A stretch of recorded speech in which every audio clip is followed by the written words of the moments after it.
through a dirty window. That's kind of cool. All right. Hello, it's Uncle Jim. My son got a bolt in for his retro 9mm project. And we got this in yesterday morning. And we went out and shot it to sight it in. And I said, why don't we throw the bolt in, even though this doesn't belong, on my older pistol 9mm, and see what happens. And we had a few jams. So let's talk about this. And this is what happens when you piece stuff together. Sometimes you gotta figure everything out, but we're not worried about it right now. So in the previous video, we threw the upper together and used one of my old bolts, and I believe this is a CMMG. It's been so long I can't remember. Internal extractor, smaller extractor. I've never had an issue with it, but only ran it with Glock mag lowers. This is supposedly a hybrid that works for both Glock and Colt magazines. And it looks real nice. We got it from B. King's Firearms, and they have really good ratings. They came with a nice sticker.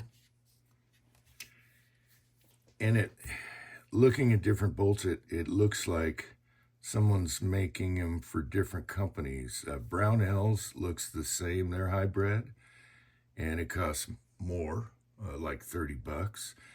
And then Caw Valley looks like this. And so this was the best deal, and they have really good ratings. So I'm not so sure about the hybrid thing, because we slapped this in, we lubed it. In the previous video, everything ran flawless with my old pistol setup with his upper on it. You saw it. Ejection's perfect. It was quiet, suppressed, all that stuff. We did the same thing to sight in the front sight and put this bolt in here, and we had some jams. But I'm not worried about it, and I'll tell you why. So let's do a close-up here. Okay, so this is what I think is my old CMMG. I think it's a CMMG. Never had an issue. Works good. This has a bigger extractor, like a Foxtrot, and it looks very nice. Nitrite, supposedly a hybrid. You can see the gas key is smaller. There's little different things about them. They both have, looks like the same weights and everything in the back. Everything's the same. This was 1 ounce lighter than my old bolt here. That's no big deal, because when he puts in his reciprocating buffer, it's going to even everything out. So we had a few jams with the same reloads we used previously that were flawless with this bolt. And then I was shooting some cast bullets. I have my go-to cast bullets. Jams with those also. So we're not worried about it because he doesn't have his Colt lower yet. And what I'm trying to troubleshoot what's going on here, and I think it's the feeding lug. Might be rubbing on the Glock magazine, and it's longer right here. Let's compare these. Let's compare these two. Okay, you can see the difference. Hopefully we can focus. All right, so this is the new one. And I measured, and this is longer, and it could be dragging on the magazine. Other than that, the extractor might be too tight. It seems a little bit tight, but we'll see. We're not worried about it until we get his Colt lower, and maybe all will be good. So there's one thing. And we're not bummed about it. The other thing was,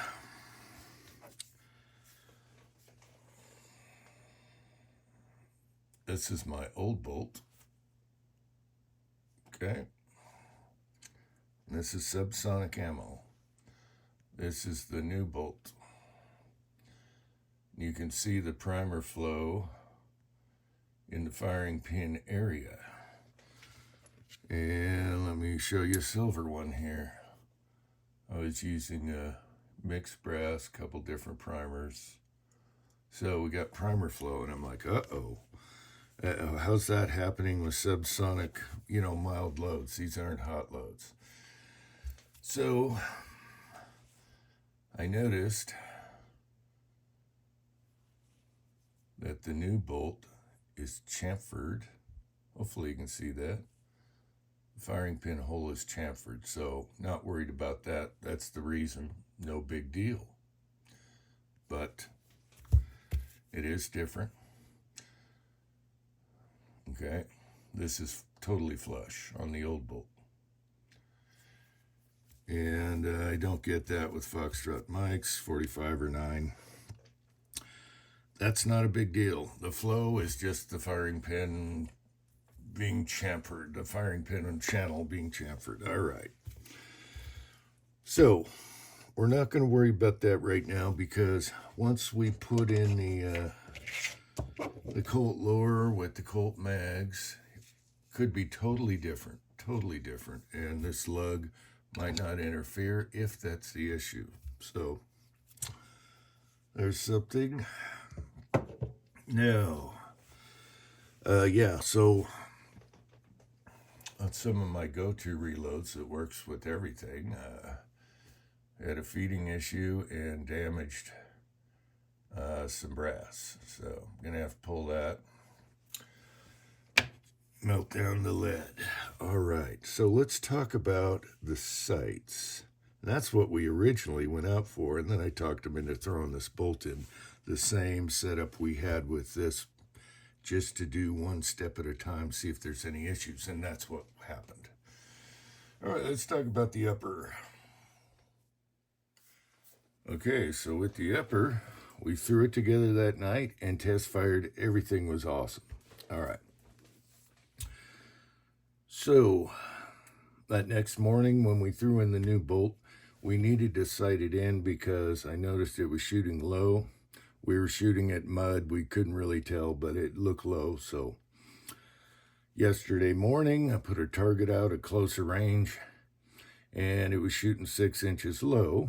And I thought, well, no big deal, because he had to install the front sight and the rear sight, and the front sight he left high, and that made sense. So we started lowering the front sight, got it closer.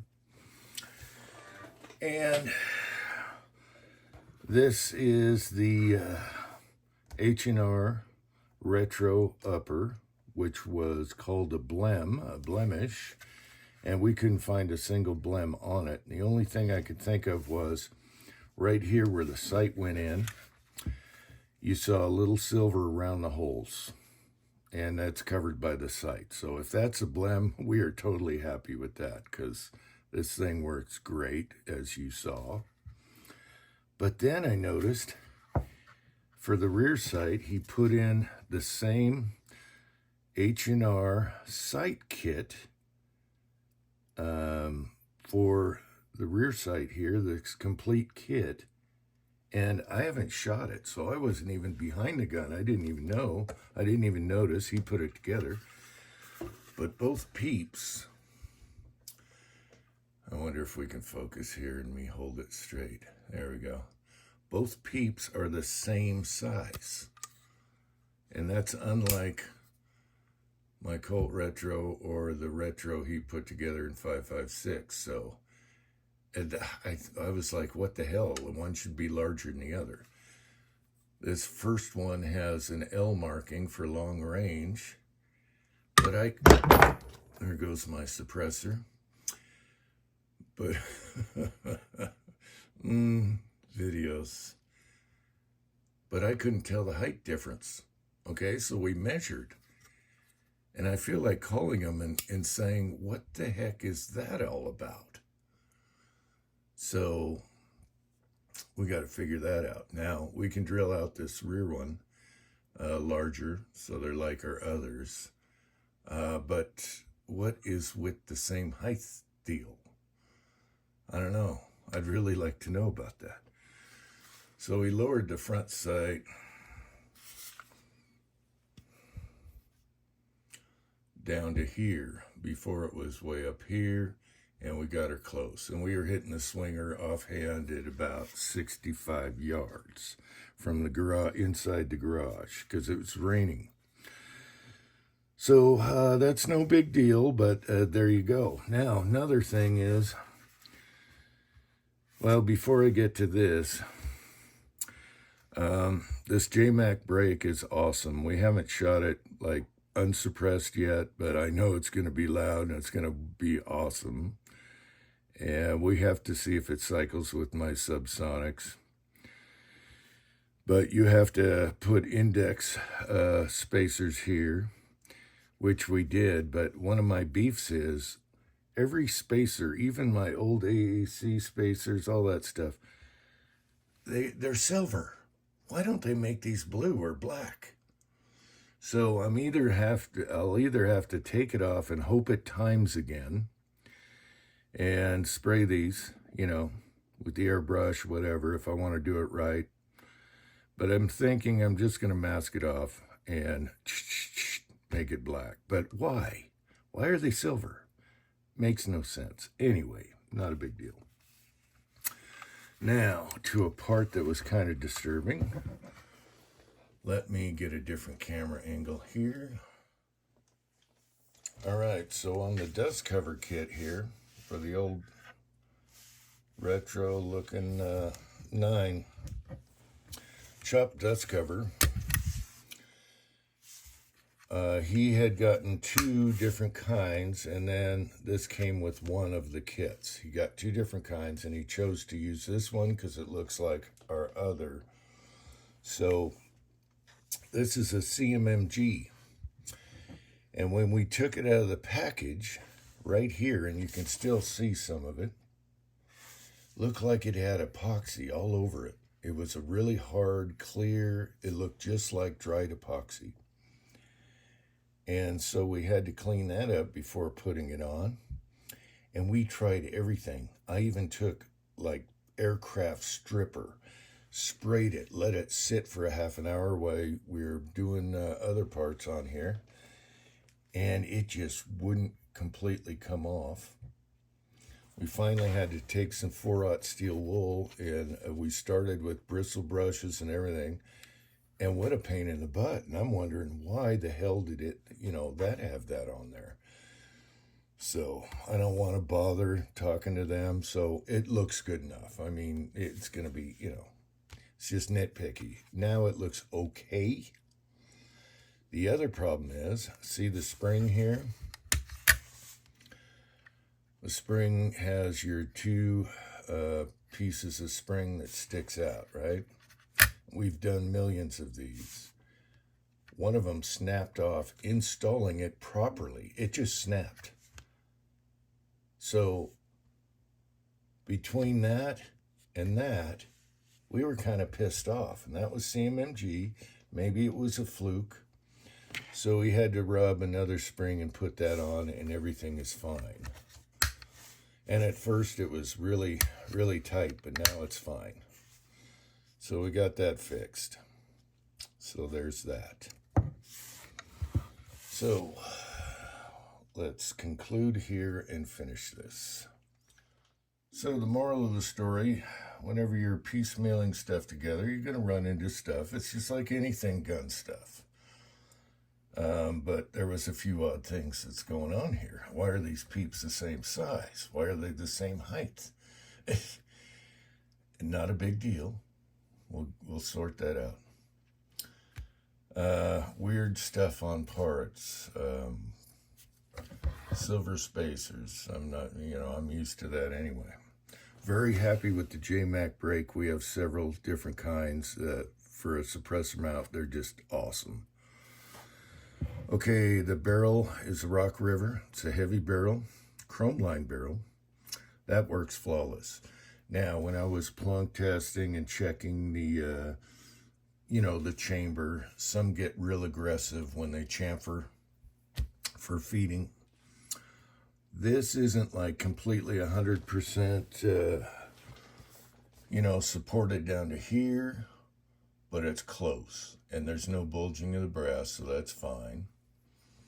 As a matter of fact, my Foxtrot 45 goes inside, so it's way supported, and it works flawless. The 9 is good. So this one is a hair less supported, kind of similar to a CMG barrel, but it's totally fine. There's no problem reloading the brass or any bulges, no ring around the collar. So that is good. We're very happy with the barrel. It seems to be shooting really good. We can hit the swinger offhand out there real easy, and that's what this is all about. So reloadable. Oh, also plunking is good. It's not picky on ogive, overall length. It's not that picky, so that is good. So we're happy with that. It went on this H&R upper, perfect. Everything perfect, torqued perfect. I think we were at about 40 pounds.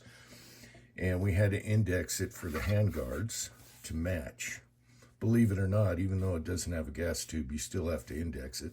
That went easy. The handguard is nice. We really like that. So we'll continue on with the project here when he gets his lower. Now the company he got the lower from is lollygagging. It's been a week and they haven't shipped it yet. And they're supposed to give us notification to our FFL, and they're not that far away, so that's an issue. Then I asked him, which lower did you get? The old Colt style where it looked like a afterthought, the big mag well with the skinny stick mag, or did you get the dedicated? And he went with the dedicated, so it's not going to look like an afterthought. So I can go either way on that. The original would be more retro because it has a huge mag well for 5.56, and then they just did an afterthought. That's okay. I've seen pictures of what he ordered, and it's a Spikes, and it looks good. So we'll see how that fits. Now this upper fits on my pistol lower really good. And that's a DD-LES lower. So we'll see. Oh, his Spikes also has the adjustment. Actually, I can show you. In case it's loose. All right, if you see down here, his Spikes lower has the adjustment screw, so you can tighten it to the upper. So that's good if it shows to be loose. All right. Have we forgotten anything? No, I'll leave you alone. All right, so maybe we'll go out and shoot this again. The weather's clearing up, and we'll put my old bolt in it for now, so we're not dealing with any jams. And then you guys are going to have to wait and see. Once it has these in there, if the new bolt is just fine. If it does, we're happy campers. Otherwise, it's the extractor or something, and I don't want to deal with returning anything. So it's up to, is it worth returning it? Are they going to give us flack? Or do we modify that bolt to make it work? I don't know. Until next time, thanks for watching. America.